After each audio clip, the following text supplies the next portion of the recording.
Hi நண்பா. விஜய் அண்ணனோட speech தான் நம்ம பார்க்க போகிறோம்.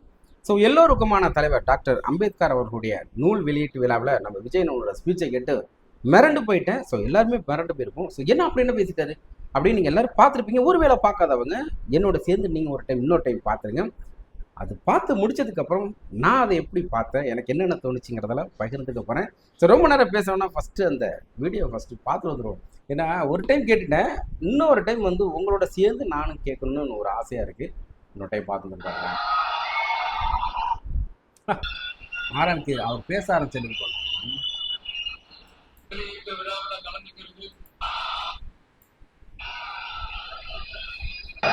அண்ணல் அம்பேத்கர் அவர்களுடைய இந்த நூல் வெளியீட்டு விழாவில் கலந்துக்கிறது, அதுவும் இந்த முக்கியமான நாள்ல கலந்துக்கிறது எனக்கு கிடைச்ச மிகப்பெரிய ஒரு வரமா நான் நினைக்கிறேன். விகடன் குழும நிறுவன தலைவர் திரு ஸ்ரீனிவாசன் அவர்கள், அண்ணல் அம்பேத்கர் அவர்களுடைய பேரன் திரு ஆனந்த் கெல்டும்பே அவர்கள், நீதியரசர் ஓய்வு பெற்ற நீதியரசர் திரு சந்துரு அவர்கள், திரு ஆதவ் அர்ஜுனா அவர்கள், என் நெஞ்சில் குடியிருக்கும்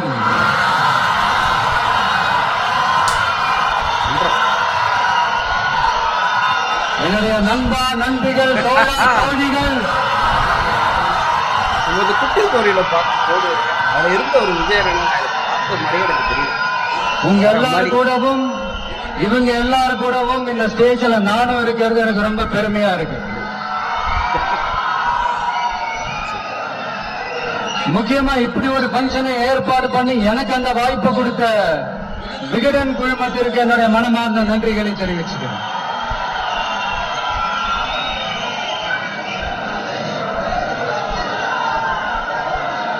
இன்னைக்கும் நிறைய பேர்கிட்ட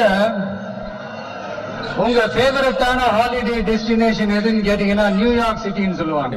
நல்லா இருக்கும் அது. ஏன்னா அங்க போய் ஒரு 2-3 நாள் தங்கிட்டு வர்றதே வந்து அது ஒரு பெரிய ஸ்டேட்டஸ் ஆகவும் ஒரு பெரிய அச்சீவ்மெண்ட் ஆகவும் நினைப்பாங்க. ஆனா 100 வருஷத்துக்கு முன்னாடியே நியூயார்க்லாம் போய் அங்க உலக புகழ் பெற்ற கொலம்பியா யூனிவர்சிட்டில எல்லாம் போய் படிச்சு டாக்டர் பட்டம் வாங்கி சாதிச்ச ஒரு அசாத்திய மாணவர் ஒருத்தர் இருந்தார். அது கூட பெருசு இல்ல, அவர் எந்த சூழ்நிலையில அங்க போய் படிச்சு சாதிச்சாருன்றதான் மிகப்பெரிய விஷயம். அன்னைக்கு அந்த மாணவரை, நீ இந்த சாதியில பிறந்திருக்கிற, உனக்கெல்லாம் படிக்கிறதுக்கெல்லாம் தகுதி இல்ல, நீ எல்லாம் எதுக்கு ஸ்கூலுக்கு வர அப்படி இப்படின்ட்டு அவர் வாழ்ற சமூகமே அவரை தடுத்துச்சு. அதையும் மீறி அந்த மாணவர் பள்ளிக்கூடம் போனா சக மாணவர்களுடன் சரிசமா உட்கார்ந்து படிக்க அவருக்கு அனுமதி இல்லை. தாக எடுத்தா தண்ணி கூட குடிக்க முடியல. அப்படி அத்தனை சக்திகளும் அவருக்கு எதிராக இருந்தது. ஆனா ஒரே ஒரு சக்தி மட்டும்தான், நீ படி, எத்தனை தடைகள் வந்தாலும் படி, தொடர்ந்து படி அப்படின்னு சொல்லிக்கிட்டே இருந்தது. அதுதான் அந்த மாணவருக்குள்ள இருந்த அந்த வைராக்கியம். அந்த சின்ன வயசுல அந்த மாணவருக்குள்ள எப்படி அப்படி ஒரு வைராக்கியம் வந்துச்சு நினைச்சு பார்க்கும்போது உண்மையில பிரமிப்பா தான் இருந்துச்சு. அந்த வைராக்கியம் தான் அந்த மாணவரை பிற்காலத்துல இந்த நாட்டோட ஒரு தலை சிறந்த இன்டெலக்சுவலா டிரான்ஸ்பார்ம் ஆகிறதுக்கும் காரணமா இருந்துச்சு. எனக்கு தெரிஞ்ச உலக வரலாற்றிலே இப்படி ஒரு டிரான்ஸ்பர்மேஷனை யாரும் பார்த்திருக்க மாட்டாங்க. அந்த மாணவர் வேற யாரும் இல்ல, நம்மளுடைய அண்ணல் அம்பேத்கர் அவர்கள் தான்.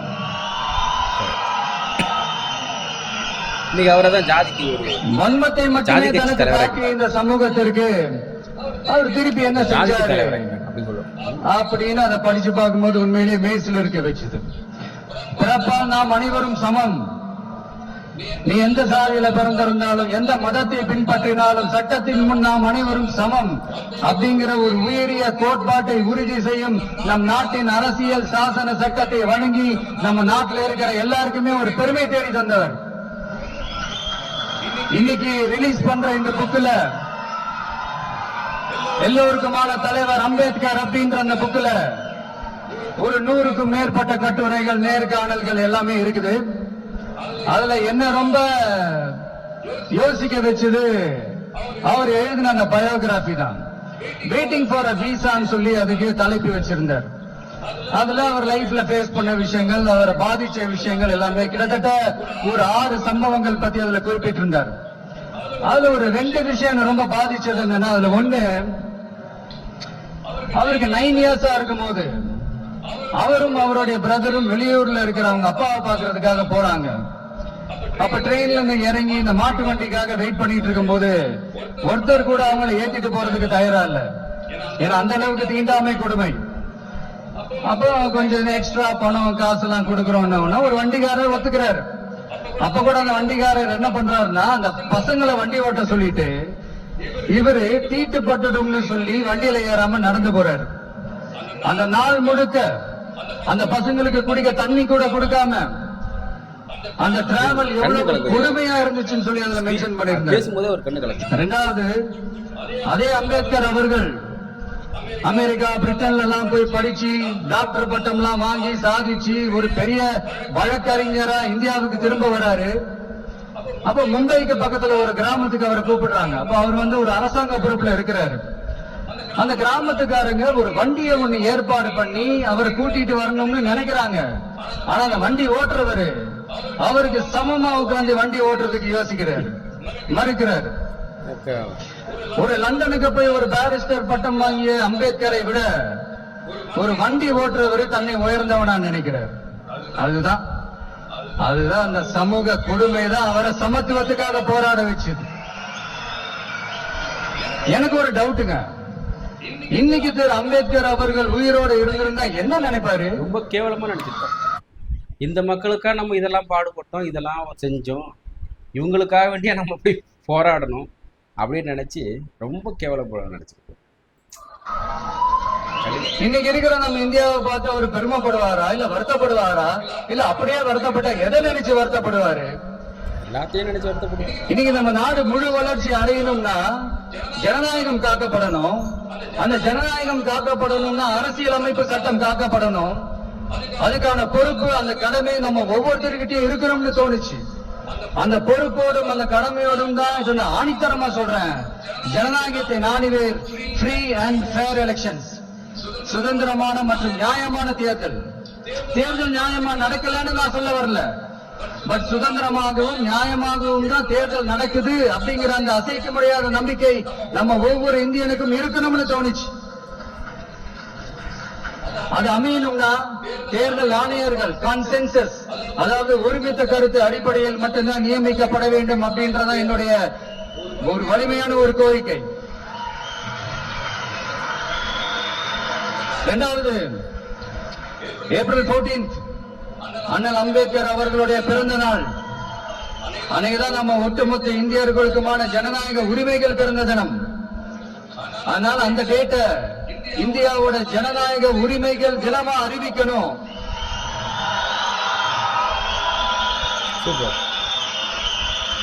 அப்படின்றதா என்னுடைய இன்னொரு தாழ்மையான ஒரு வேண்டுகோள். அது இந்திய ஒன்றிய அரசிடம் நான் முன்வைக்கிறேன். வேற லெவல்ல இந்திய ஒன்றிய அரசு அம்பேத்கர் அவர்களை பத்தி யோசிக்கும் போது கண்டிப்பா சட்டம் ஒழுங்கு சமூக நீதியை பத்தி யோசிக்காம இருக்கவே முடியாது. இன்னைக்கு மணிப்பூர்ல என்ன நடக்குதுன்னு நம்ம எல்லாருக்குமே தெரியும். ஆனா அதை பத்தி கொஞ்சம் கூட அதை கண்டுக்காம ஒரு அரசு மேல இருந்து நம்மள ஆண்டுகிட்டு இருக்கு.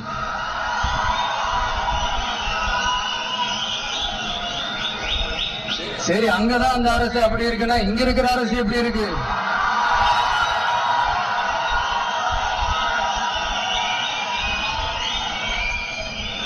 இங்க நம்ம தமிழ்நாட்டுல வேங்கை வயல்னு ஒரு ஊர்ல என்ன நடந்துச்சு நம்ம எல்லாருக்குமே தெரியும்.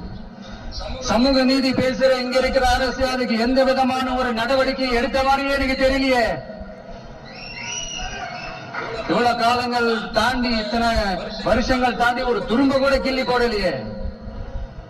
அதுதான் இதெல்லாம் இன்னைக்கு அம்பேத்கர் அவர்கள் இன்னைக்கு பார்த்தாருன்னா வெக்கப்பட்டு தலை குனிஞ்சு போவார்ல. கரெக்ட், நம்ம நடக்கிற பிரச்சனைகள், நடக்கிற கொடுமைகளுக்கெல்லாம் நம்ம குரல் கொடுக்கணும். ஆனா நடக்கிற பிரச்சனைகள் ஒன்னா ரெண்டா, பெண் குழந்தைகளுக்கு எதிரா, பெண்களுக்கு எதிரா, ஏன் மனித உயிர்களுக்கு எதிரா, இதெல்லாம் நம்ம பார்க்கிறோம், படிக்கிறோம், மத்தவங்க கிட்ட இருந்து கேட்டு தெரிஞ்சுக்கிறோம். இதுக்கெல்லாம் ஒரு நிரந்தரமான ஒரு தீர்வு என்ன தெரியுமா? ரொம்ப சிம்பிள் தான். நம்ம தமிழ்நாட்டு மக்களுக்கு தேவையான அடிப்படை வசதிகளை பாதுகாப்புடன் முழுமையாக அளிக்கும் மக்களை உண்மையாகவே நேசிக்கிற ஒரு நல்ல அரசு. மூடிட்டு நல்லா இருக்கு. அவ்வளோ எப்படி சொல்றது, ஆத்மாத்மா சொல்லுவாங்க, முழு மனசுல இருக்கு இந்த வார்த்தை.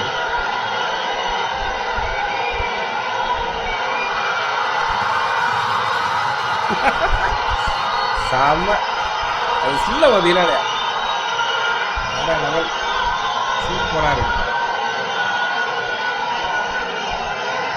அதான் சொன்னேன், இது அமைஞ்சிட்டாலே போதும். அதான் ரொம்ப சிம்பிள்னு சொன்னேன். அதனால இங்க டெய்லி நடக்கிற பிரச்சனைகளுக்கு சம்பிரதாயத்துக்காக ட்வீட் போடுறது, சம்பிரதாயத்துக்காக அறிக்கை விடுறதும், சம்பிரதாயத்துக்காக நானும் மக்களா இருக்கிறேன்னு காட்டிக்கிறதும், சம்பிரதாயத்துக்காக மழை தண்ணியில நின்று போட்டோ எடுக்கிறதும் அல்டிமேட். எனக்கு அதுல கொஞ்சம் கூட உடன்பாடே இல்ல. பட் என்ன பண்றது, நம்மளும் சம்பிரதாயத்துக்காக சில நேரத்துல அந்த மாதிரி செய்ய வேண்டியதா போயிடுது. செய்யாதீங்க, வேண்டாம். அதான் நான் என்ன சொல்ல வரேன்னா, மக்களோட உரிமைகளுக்காகவும் அவங்களோட உணர்வு பூர்வமாக இருக்கணும்.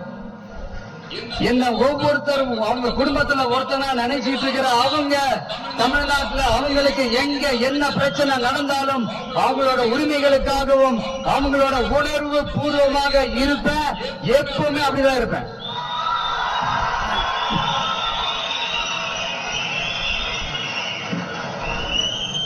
மக்கள் உணர்வுகளை மதிக்க தெரியாத, மக்களுக்கு அடிப்படை சமூக நீதியான பாதுகாப்பை கூட உறுதி செய்ய இயலாத, கூட்டணி கணக்குகளை மட்டுமே நம்பி இருமாப்புடன் 200 வெல்வோம், 200 தொகுதியை வெல்வோம்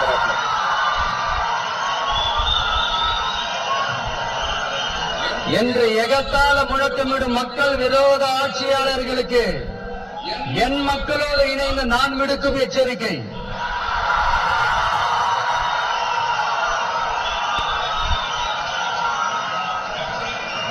நீங்க உங்களோட சுயநலனுக்காக பல வழிகளில் பாதுகாத்து வரும் உங்கள் கூட்டணி கணக்குகள் அனைத்தும் 2026 தவிடு கொடியாகும். தவிடு கொடியாகும். மைனஸ் சொல்லுங்க. மக்களே மைனஸ் ஆக்கி விடுவார்கள். மக்களே மைனஸ் ஆக்கி விடுவார்கள். மக்களே மைனஸ் ஆக்கி விடுவார்கள்.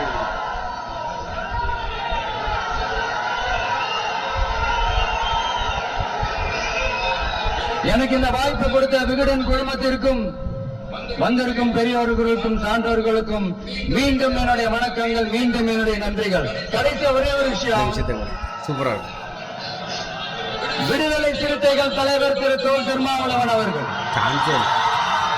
டைரக்டா சொல்லிட்டாரு. ஒரு நாளை யாருமே இன்டைரக்டா தான் பேசுவாரு. அவங்களால இன்னைக்கு வர முடியாம போச்சு.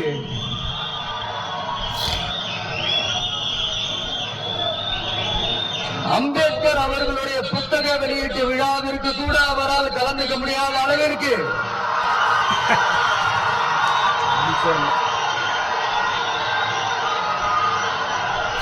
கூட்டணி கட்சிகள் சார்ந்து எவ்வளவு பிரஷர் இருக்கும் என்று என்னால் யோகிக்க முடிந்தாலும் நான் இப்ப சொல்றேன், அவருடைய மனசு முழுக்க இன்னைக்கு நம்மளோட தான் இருக்கும். நன்றி, வணக்கம்.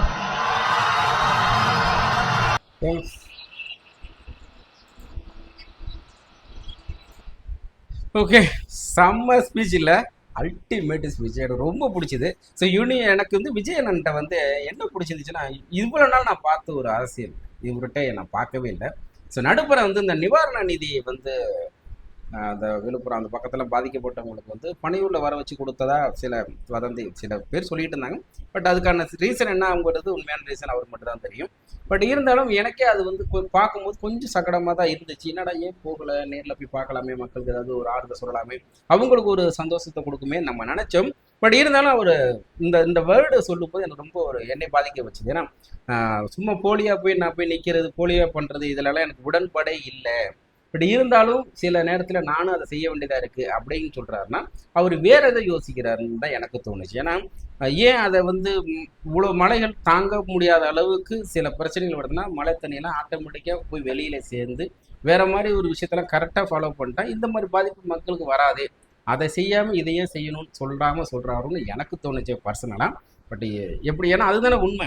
ஒரு மக்களுக்கு வந்து ஒரு இயற்கை பேரிடர், இயற்கையோட ஒரு பேரழிவில் வந்து ஏதோ ஒரு பிரச்சனைகளை நம்ம சந்திக்கிறோம் அப்படின்னா அதற்காக இந்த சமுதாயம், இந்த அரசாங்கம் வந்து அதை முன்னாடியே, ஏன்னா இப்படி வரப்போகுது, வருஷ வருஷம் வரும், இப்படிலாம் வந்தால் இந்த ஏரியா மக்கள் இவ்வளோ கஷ்டப்படுறாங்க அப்படிங்கிறத ஒவ்வொரு வருடமும் ஒவ்வொரு பிரச்சனையும் நம்ம பார்க்குறோம். ஸோ அதை வந்து சரி செய்யறதுக்கு என்னென்ன வழி இருக்கோ அதெல்லாம் கரெக்டாக ஃபாலோ பண்ணிட்டோம்னா மக்கள் பாதிக்கப்படாமல் இருப்பாங்களே. ஸோ அதெல்லாம் செய்யாமல் பாதிக்கப்பட்டதுக்கப்புறம் அவங்கள்ட்ட போய் நம்ம பணம் கொடுக்கறனாலே, அவங்கள போய் பக்கத்தில் நின்று ஒரு ஃபோட்டோ எடுக்கிறனாலே, அவங்களுக்கு நிவாரண பொருட்கள் கொடுக்கறதுனாலையும், அந்த தண்ணியில் போய் நம்ம நின்று பேசுறதுனால ஒரு யூஸுமே இல்லையே அப்படின்னு அவர் சொல்கிறாருன்னு எனக்கு தோணுச்சு. உங்களுக்கு என்ன தோணுச்சுங்கிறத கீழே இருக்கிற கமெண்ட்ல சொல்லுங்கள், நானும் தெரிஞ்சுக்கிறேன். எனக்கு பர்சனலாக இந்த அண்ணனோட ஸ்பீச்சு ரொம்ப பிடிச்சிருக்கு. ஸ்பீச் பிடிச்சதுங்கிறத விட இதுக்கு முன்னாடி பார்த்தீங்கன்னா ஆடியோ லான்ச்சில் வந்து அவரோட அந்த குட்டி ஸ்டோரிக்காக வேண்டிய எல்லாருமே எதிர்பார்ப்போம். ஸோ இன்க்ளூட் என்னையும் சேர்த்து எல்லாருமே நம்ம வந்து விஜய் என்ன பேசுகிறாரு அப்படிங்கும்போது அவர் பேசுகிறதான் தாண்டி கடைசியாக குட்டி ஸ்டோரி என்ன சொல்ல போகிறாருன்னு நம்ம யோசிப்போம். அந்த மாதிரி ஒரு ஸ்பீச்செலாம் இப்போ அவர்கிட்ட தெரியல. ஏன்னா அந்த முதல் மாநாட்டில் அவர் பேசின ஸ்பீச்சை விட இப்போ பேசுனதில் பயங்கரமான ஒரு விஷயம்லாம் இருக்குது. ஸோ அதாவது மத்திய அரசையும் சரி, மாநில அரசையும் சரி, தலைவர்கள் பேரையும் சரி, எல்லாத்தையும் ஒட்டுமொத்தமாகவே இதில் வந்து சில விஷயங்கள் பண்ணியிருக்கிறாரு. ஸோ எனக்கு அம்பேத்கரை வந்து ரொம்ப பிடிக்கும். காரணம் என்ன அப்படின்னா, நாங்களாம் வந்து ஃப்ரெண்ட்ஸுங்களாம் இருக்கும்போது கூட பேசிப்போம். ஸோ அம்பேத்கர் எவ்வளோ ஒரு விஷயத்த பண்ணியிருக்கிறாரு, அவர் எவ்வளோ வழிகளை தாங்கி இருக்கிறாரு, எவ்வளோ வழிகளை தாண்டி வந்திருக்கிறாரு. ஒருவேளை ஒவ்வொரு வழியில் நம்மளா இருந்தாலும் அதை செத்துருவோம், இல்லைன்னா வேற அந்த வாழ்க்கைங்கிற மாதிரி யோசிச்சிருப்போம். பட் அதெல்லாம் தாண்டி அவர் யோசிச்சிருக்காரு பாருங்க. நான் எதனால என்னை இப்படி பிறந்ததுனால தான் இப்படி பண்ணீங்க, நான் பிறந்தது என் கையில் கிடையாது, அது கடவுள் சிட்டவர்.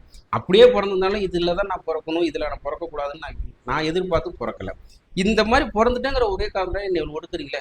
நான் ஒரு ஆள் பெருசாக வந்து எல்லா தரப்பு மக்களும் என்னை பற்றி பேசுகிற மாதிரி வைக்கிறேன்னான்னு நினச்சா இருக்குங்களா, அதுதான் ஒரு மிகப்பெரிய ஒரு இது. அந்த மாதிரி ஒரு அற்புதமான ஒரு தலைவரோட நூல் வெளியீட்டு விழா இல்லையா, எல்லோருக்குமான தலைவன் அப்படிங்கிற மாதிரியான ஒரு நூல் வெளியீட்டு விழாவில் அண்ணனோட ஸ்பீச் ரொம்ப பிடிச்சிருந்துச்சு. நீங்களும் பார்த்து ரசிச்சிருப்பீங்க. என்னோட சேர்ந்து இந்த ஒரு டைம் பார்த்ததுக்கு நன்றிகள் சொல்லிட்டு அடுத்த ஒரு சூப்பரான வீடியோட திரும்ப சந்திச்சுட்டே இருக்கிறேன். நன்றி, வணக்கம்.